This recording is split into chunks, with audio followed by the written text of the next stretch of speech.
The Siege of Haarlem was an episode of the 80 Years' War. From the 11th of December 1572 to the 13th of July 1573, an army of Philip II of Spain laid bloody siege to the city of Haarlem in the Netherlands, whose loyalties had begun wavering during the previous summer. After the naval battle of Haarlemmermeer and the defeat of a land relief force, the starving city surrendered and the garrison was massacred. The resistance nonetheless was taken as an heroic example by the Orangists to the sieges of Alkmaar and Leiden. Prelude. The city of Haarlem initially held a moderate view in the religious war that was going on in the Netherlands. It managed to escape from the reformed iconoclasm in 1566 that affected other cities in the Netherlands. When the city of Brielle was conquered by the Geuzen Revolutionary Army on 1 April, Haarlem did not initially support the Geuzen. Most city administrators, unlike many citizens, did not favor open revolution against Philip II of Spain,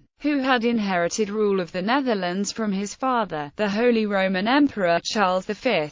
However, after much political debate, the city officially turned against Philip II on 4 July 1572. The ruler of Spain was not pleased, and sent an army north under command of Don Frederic, son of the Duke of Alva. On 17 November 1572, all citizens of the city of Zutphen were murdered by the Spanish army, and on 1 December the city of Naarden suffered the same fate. The city administration of Haarlem sent a deputation of 4 people to Amsterdam to attempt to negotiate with Don Frederic. The city's defences were commanded by city governor Wigbold Ripperda, a commander put in charge by William the Silent, the Prince of Orange. He strongly disapproved of negotiating with the Spanish army, called the city guard together, and convinced them to stay loyal to the Prince of Orange. The city's administration was replaced with pro-Orange citizens.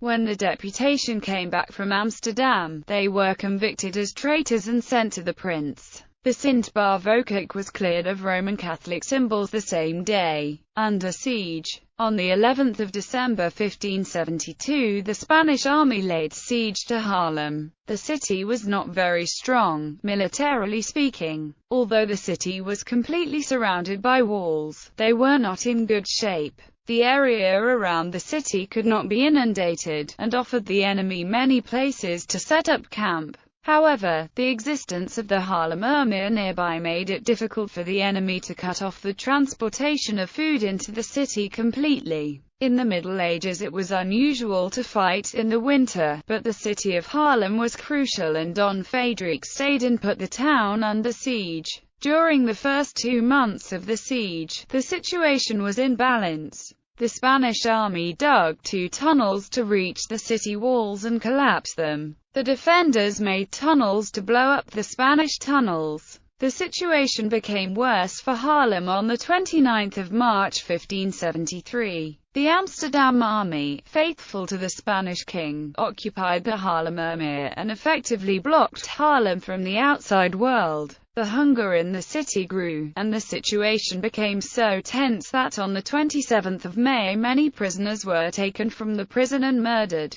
On 19 December no less than 625 shots were fired at the defensive wall between the Janspoort to the Catherine Bridge. This forced the defenders to put up a completely new wall. 2 city gates, the Kruispoort and the Janspoort, collapsed from the fighting. Kenor Simonsdochter Hasselier, a very strong woman, helped defending the city. In the beginning of July, William I of Orange put together an army of 5,000 soldiers near Leiden, to rescue Haarlem. However, the Spanish trapped them at the Manpad and defeated the army. Surrender. In the early days of the battle, the Spanish army tried an assault of the city walls. But this attempt to quickly conquer the city failed, due to the insufficient preparation by the Spanish army, which had not expected much resistance. This initial victory gave the defenders' morale a big boost. After 7 months the city surrendered on 13 July 1573. Usually, after such a siege, there would be a period of time that the soldiers of the victorious army could pillage the city. but the citizens were allowed to buy themselves and the city free for 240,000 guilders. The written assurances that had been given to the city were respected, but the whole garrison was executed with the exception of the Germans. 40 burghers considered guilty of sedition were executed as well, the besiegers having run out of ammunition. Many of them were drowned in the Sporene River. Governor Ripperda and his lieutenant were beheaded. Don Frederick thanked God for his victory in the Sint-Bavokick. The city would have to host a Spanish garrison. Although ultimately the city could not be kept for the Prince of Orange, the siege showed other cities that the Spanish army was not invincible. This idea, and the great losses suffered by the Spanish army, helped the cities of Leiden and Alkmaar in their sieges. The latter city would later defeat the Spanish army, a major breakthrough in the Dutch revolt. In the Sint-Bavo church the following words can still be read: In deze groot nood, in ons te restaurant gaven wij de stad op door hongersverband niet dat hij